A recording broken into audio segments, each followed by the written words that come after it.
नमस्कार मित्रांनो, कसे आहात? मी आपला वकील मित्र advocate Kailas Naik, admin court कचेरी सोशल मीडिया प्लॅटफॉर्म.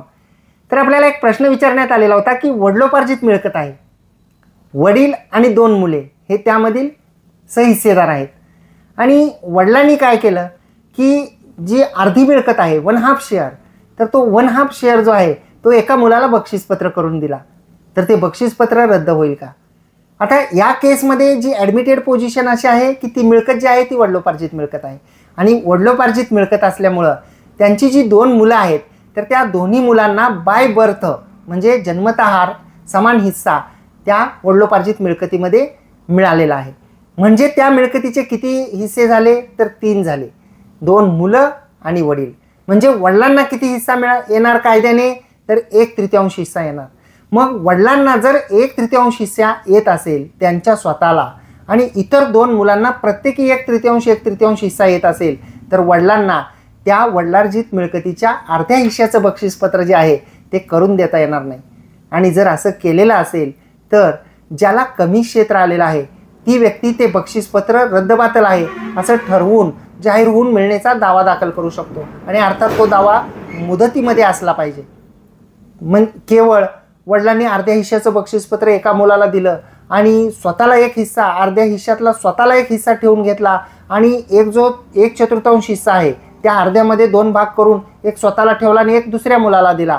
म्हणजे एक मुलगा आणि वडील यांना 1/4 हिस्सा राहिला आणि ज्यांना बक्षीसपत्र करून दिलं त्यांना 1/2 शेअर दिला गेला. तर हे काही समान वाटप होत नाही आणि ज्याला 1/4 शेअर मिळालेला आहे, ज्या मुलाला 1/4 हिस्सा मिळालेला आहे तो मुलगा जो आहे तो वडिलांनी त्यांच्या 1/3 हिश्श्यापेक्षा जास्तीचं बक्षीसपत्र करून दिलेलं आहे आणि ते बक्षीसपत्र त्या मुलावर बंधनकारक नाही अशा स्वरूपाचा दावा जो आहे तो करू शकतो. वाटपाचा दावा दाखल करून स्वतःचा जो 1/3 हिस्सा आहे तो माननीय न्यायालयामधून मागू शकतो.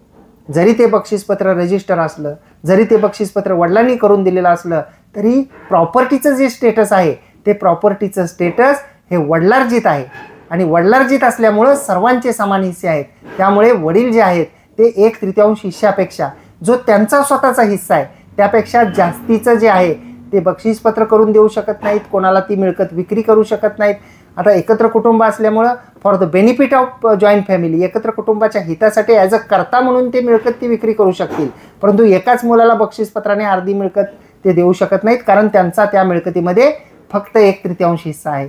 आणि अशा स्वरूपाचं बक्षीसपत्र जे आहे ते रद्द करून मागता येतं आणि वडिलांचा जो 1/3 हिस्सा आहे तेवढ्यापुरतं ते बक्षीसपत्र कायदेशीर ठरू शकतं आणि जो वरचा आहे 1/3 पेक्षा जास्तीचा जो शेअर आहे त्या शेअरबद्दल ते बक्षीसपत्र जे आहे ते बेकायदेशीर ठरू शकतं. आपल्याला जर ही माहिती आवडली असल्यास या माहितीला एक लाईक करा, व्हिडिओला शेअर करा. आपण जर कोर्ट कचेरी या यूट्यूब चॅनलवर हा व्हिडिओ पाहत असाल आणि अद्याप आपण सबस्क्राईब केलेलं नसेल तर सबस्क्राईब जरूर करा.